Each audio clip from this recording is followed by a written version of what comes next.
Good afternoon. Oh, good. That works.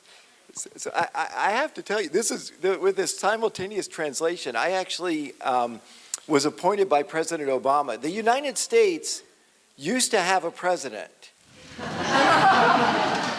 Those were the good old days. But in 2012, President Obama appointed me to represent the U.S. at the United Nations General Assembly. And so I've been through a lot of simultaneous translation sessions, but never speaking in front of a group like this, so I'm honored to be here. So I thought I'd back up and tell you a little bit about why I'm here and why I spend all of my life on education issues at this point. I spent most of my career in the area of technology innovation. So I, for several years, ran a startup business that made fast math processing chips. And then I spent 25 years in venture capital backing early stage companies. So one of our deals was Twitter, Dropbox, Amgen way back, but a lot of early stage disruptive technology companies. And so most of that was very exciting for me, but over time I began to get concerned because technology as it advances is disrupting the economy and disrupting society. And so rather than say it in words, I've got a short video. We'll see if this works, fingers crossed.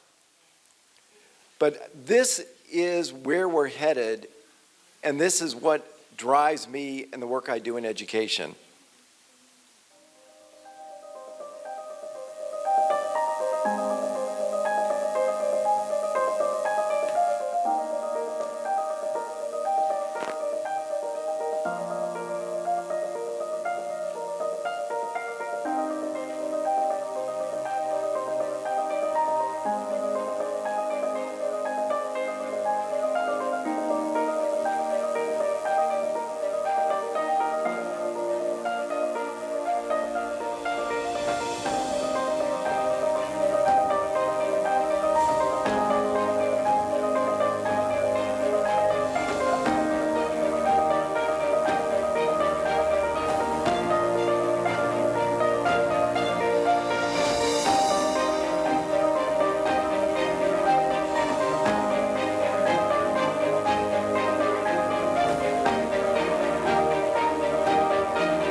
So for those, and maybe we could translate, at the end there were a bunch of other categories mentioned, but artificial intelligence is now better than the world's best oncologist, dermatologist, radiologist, increasingly is writing stories in newspapers, so journalism, law.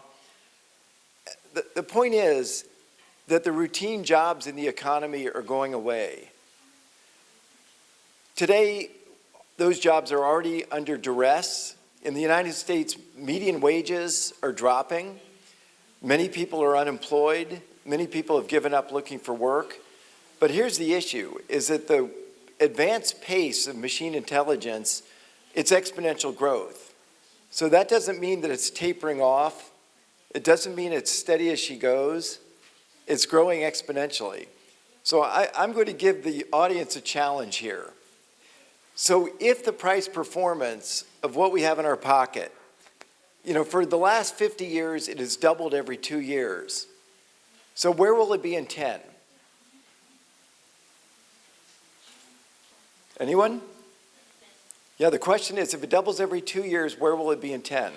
Okay, so let's watch. I'm not that, nobody gets it in the US either, so, but to me, it's always so interesting because we all took this math in high school, and yet when you need it, you can't remember it. So let's just go through it.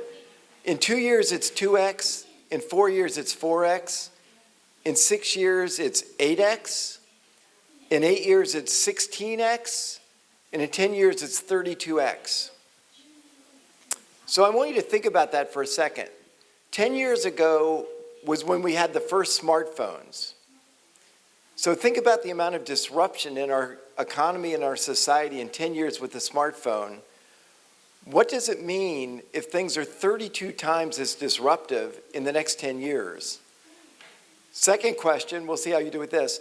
If it's 32x in 10 years, what is it in 20 years?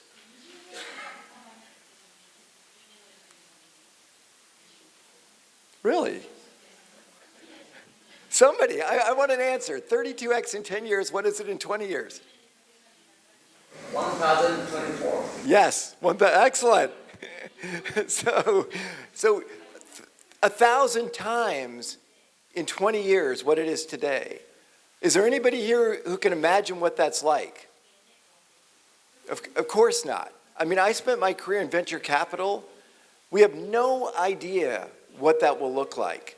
1,000 times disruptive in 20 years as it's been in the last 10. But here's what you know. Every single routine job will be gone from the world, from the economy. The video I just showed you, each of those categories employs millions of people. How many people here make their living driving a vehicle? How many people here make their living retail? How many people make their living writing stories? All of these categories will shift dramatically. That's what's going on in society and in the workplace. So let's switch gears for a second, because this is what really changed my life. I have kids now that are 21 and 19. And as I watched them go through school, I made a progression. Early, I was trusting. I said that what they're doing in school makes sense. I did what many of you here are parents. How many are parents? More than that. Yeah, okay. So I did what most parents do. I cared about what grades my kids got, and I cared about how much homework they were doing. And more homework was better. So I was, a traditional on my kid like a dog on a pork chop parent.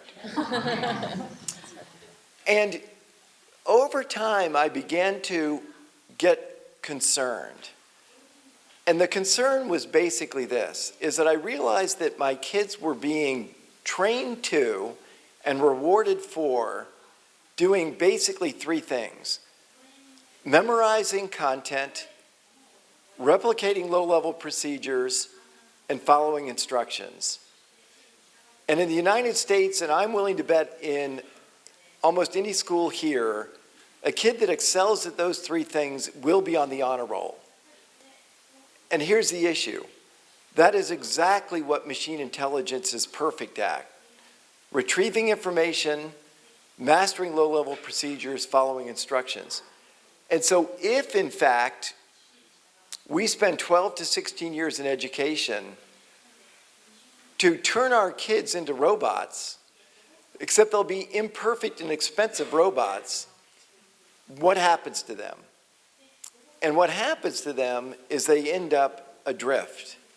They end up bouncing in and out of jobs. They end up not being clear what they want to do or having real interest or passions. They end up losing their creativity and their inventiveness. And so earlier today, I'm looking for them. They may still be here. But I want you to take a second to think about a 4-year-old. So any 4-year-old you know, what do we know about 4-year-olds? They ask a million questions. They think outside of the box. They learn at warp speed. They learn joyfully and they remember it. And they don't fear failure. They'll try anything. That is our 4-year-old. What do we need in a world of innovation? We need people who ask a million questions, think outside of the box, learn fast and adaptively, don't fear failure and ambiguity. Those are the kids, those are the adults that are going to thrive in the world that we just saw. What do we do to them in school? I'll tell you what we do to them in school. They stop asking questions. In the United States, when I go and observe high school classes, about the only question kids ask is, will this be on the test? They lose their boldness. They want to know, what do I need to do to get an A, instead of what's something bold and audacious. They don't learn fast. In fact, there's very little learning that goes on in high school and college. Much to our, it's like the years we get really serious about school, they actually don't learn very much. In the United States, there's a book, if you question this, the only study done longitudinally, a lot of people think U.S. universities are world-class, some of the best in the world. Richard Aram and Josipha Roxa wrote a book called Academically Adrift. And they looked at how much real learning takes place during the college years, and they found that there was very little.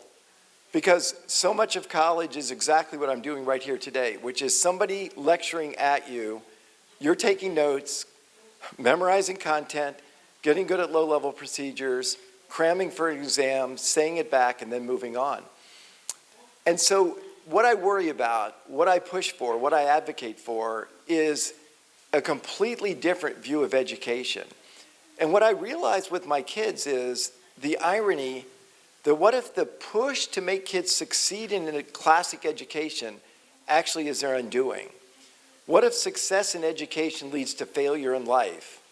What if kids that have been grounded to submission year after year to do well on tests, to meet requirements for college admissions, to just do what they're told to do so they'll look good to somebody outside, to basically memorize content, drill on low-level procedures, and learn how to follow instructions? What if those kids, even if they're on the honor roll, are the kids that are going to be set up for failure in life? And what I'm here to tell you is that's what will happen. That if we look at the world we just saw, if we look at the world where machine intelligence does everything routine and low level, that kids who come out of school only good at those narrow things are kids set up to fail. And then what happens to a community, to a country, to a society, when millions and millions of kids end up like that? And I can tell you what happens. You elect Donald Trump. And I don't say that in joking. I mean, it's heartbreaking to live in the United States right now. And I've apologized to the rest of the world for what we're doing. But there's a reason why it happened. I took this ambitious trip. So in the United States, there are 50 states.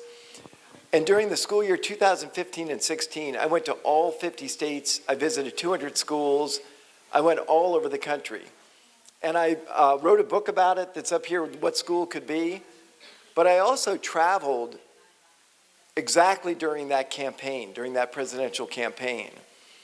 And I went to community after community and met adult after adult.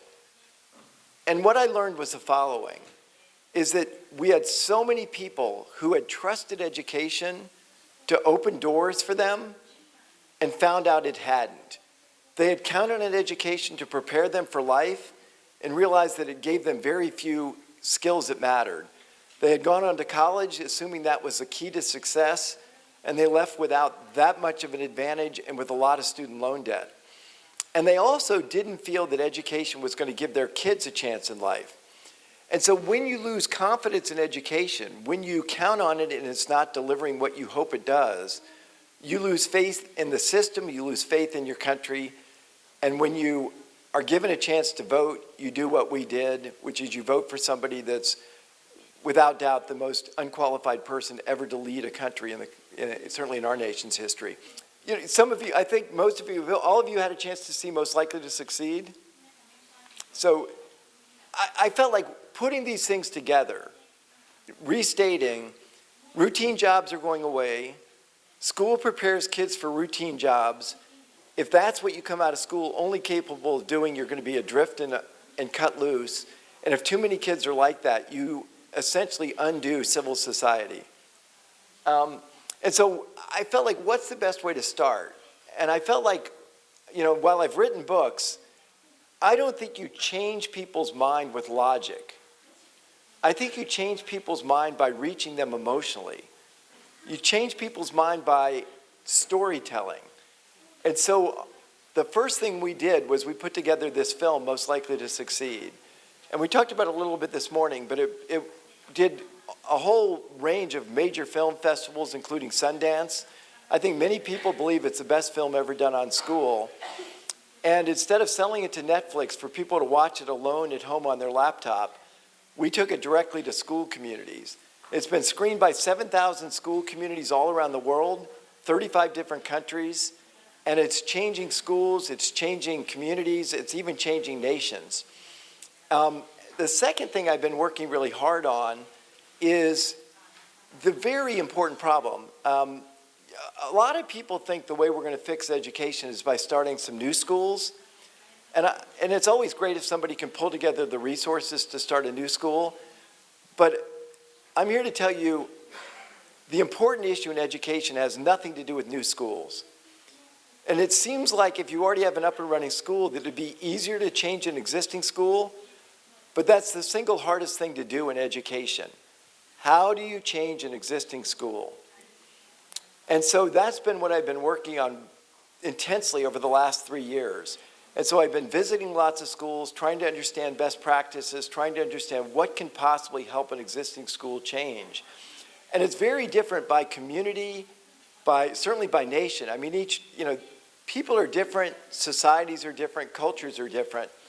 But I've been working really hard across different areas to see what potentially works. And there are some common denominators. And one of the key things is you're never going to change a school unless people want it to change.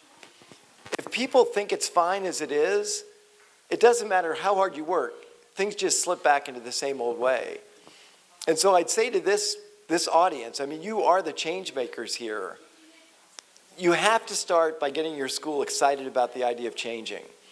And that's, I think, a key contribution that the film makes, is that when people see it, they have a hard time going back. They have a hard time looking at a school environment that really does focus kids on going through standardized curriculum, drilling and memorizing, cramming for an exam, and then jumping onto the next standardized curriculum chunk. Because once you start to see that and realize not only is it not helpful, it's actually impairing kids' prospects, it gets very hard to go back. And so what we find is if 1 or 2 people in a school believe that, nothing changes. But if most people in a school believe that, things start to change. The second thing we've been working really hard on is a set of resources we can offer to schools that help them start moving forward. And so my experience has been the following, which is that, and this has happened, people will see the film and they decide we're going to change everything quickly. When you try to change everything quickly, things fall apart. People don't like to operate that way. And so what we really advocate for is small steps that lead to big change. And so we have a set of resources that encourage particularly teachers, because I love teachers. Teachers are incredibly dedicated. But how can you make small little shifts in what you've normally done They give you a sense of something different. And so if you look at the film High Tech High, it's entirely project-based or Socratic seminar. If I had to make a choice for my kids, I'd want them to be at a school that is entirely project-based or Socratic seminar, where kids own and manage their own learning. That's what I want. It's what I tried to create for my kids. But if you're in an existing school, that's like going to Mars. That's like totally different territory. And so what we encourage to happen in schools is for at least some of the more innovative teachers to try small things, try one Socratic seminar, get some experience, share back, and what we're finding is innovation can be contagious. But I will say this, I think that in your situation, I'll give you some free advice, and it's worth exactly that, but I'm the guy not from Japan.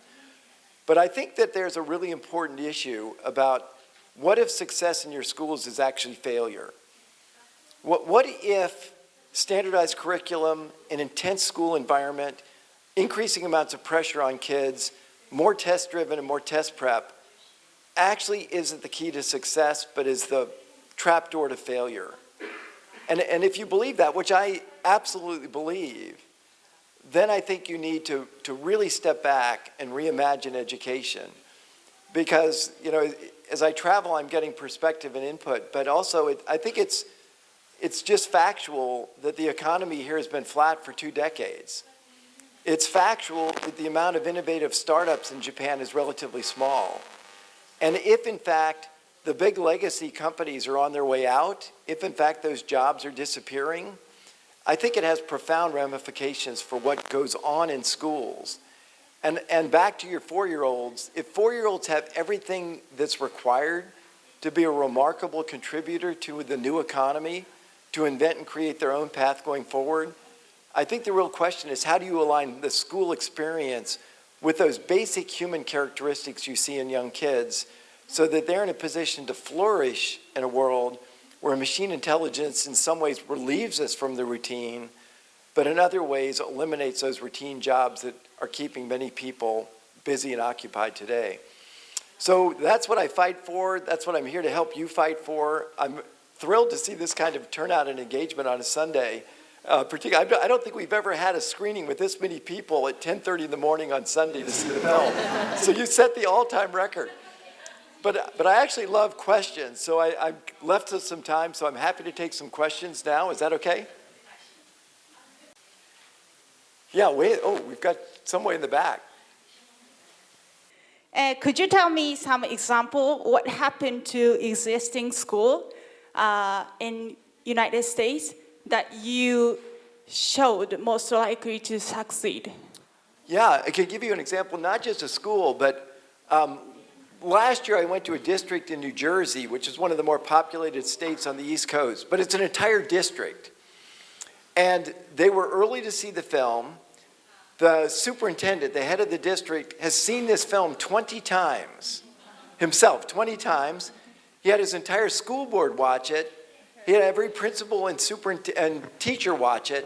Yeah. And he had as many of his parents as he could watch it. Mm-hmm. So last year he won the Superintendent of the Year award in New Jersey. Okay. And he took an entire district, 17 schools, mm-hmm. and in 2.5 years it went from entirely traditional to, I went to 5 of those schools that day when I visited, and I didn't find one bored kid. And these were kindergarten kids designing robots, kids creating their own films, really? Kids doing, doing outreach programs. They were going out to their town and community to find problems, and then working in teams to solve them. And it was just pure magic to see these students that were just, as I said, I went to 5 schools, 30 classrooms. There was not one bored child in that whole day. And that was, a relatively entrenched district that had done things the same old way for, 50 years. And in 2.5 years, they changed. But the key, and I want to elaborate a bit on this, is they had a leader who understood it was urgent to change, who made sure people understood the risks of sending their kids into this world, but the possibilities if kids had a voice in defining their problems and learned things that really mattered. He trusted his teachers. They rethought how you're going to hold teachers and students accountable. So they've been rethinking all their assessments. And he reached out to the community and got local businesses and nonprofits to interact with the school, to come in and explain to kids career paths, to do internships, to do job shadowing. And he sort of had this vision of what we could do if you really broaden the boundaries of school and inspired a community to think differently. And Is it happening 1 year? that happened in 2.5 years. Okay. Yeah, I mean, it's hard. You won't do anything. 1 year is a very short timetable. But if people put their mind to it and really do say they're going to change, 3 years, you can do a lot in 3 years. Thank you very much. Yeah. After seeing 200 schools all over the United States, if you are to create a new school, a dream school that would prepare the kids for the future, what would it be? Like, what's the essence of the most important things in education that need to be incorporated? For example, like in high-tech high, they choose the kids from different economic backgrounds, right? Mixing them, or like age mixed groups. Like, what is the most important thing in the close to perfect education for the future? Yeah. Perfect school, and it can be done in any school. It doesn't have to be created from scratch. I think the more kids are encouraged to go outside of the boundaries of school and into their community, find problems that they feel are important problems to address, and create and develop their own solutions to make it better. Some people would say that should be none of school. I think that's an enormous missed opportunity. I would say it should be all of school, and some people would be uncomfortable with that because they feel like somehow kids are missing certain fundamentals. But I think it definitely should be a big part of school. And I say that for 2 or 3 reasons. One is, when you're solving a real problem, your solutions have to be state-of-the-art. You're not going to spend the enormous time we waste on math. I'm sure your math is the same as it is in the US. The entirety of middle and high school math is a 100% waste of kids' time. It can all be done with your smartphone. And I'm not kidding. I mean, I've got a PhD in math modeling from Stanford. I absolutely know what I'm talking about. And so you're never going to have a kid go solve a real problem by drilling on the factoring polynomials. They'll do math that matters. But also it gives these kids an enormous sense of confidence and purpose in that they can use their own talents and skills, learn how to learn, and draw on resources to make their world better. And I think ultimately, what is our goal in school? To me, our goal in school should be to produce responsible citizens who believe it's important to make their world better by putting their talents to productive use. And that gets lost entirely in school. And that's tragic. Thank you very much for your so impressive Sounded good. presentation. Yep.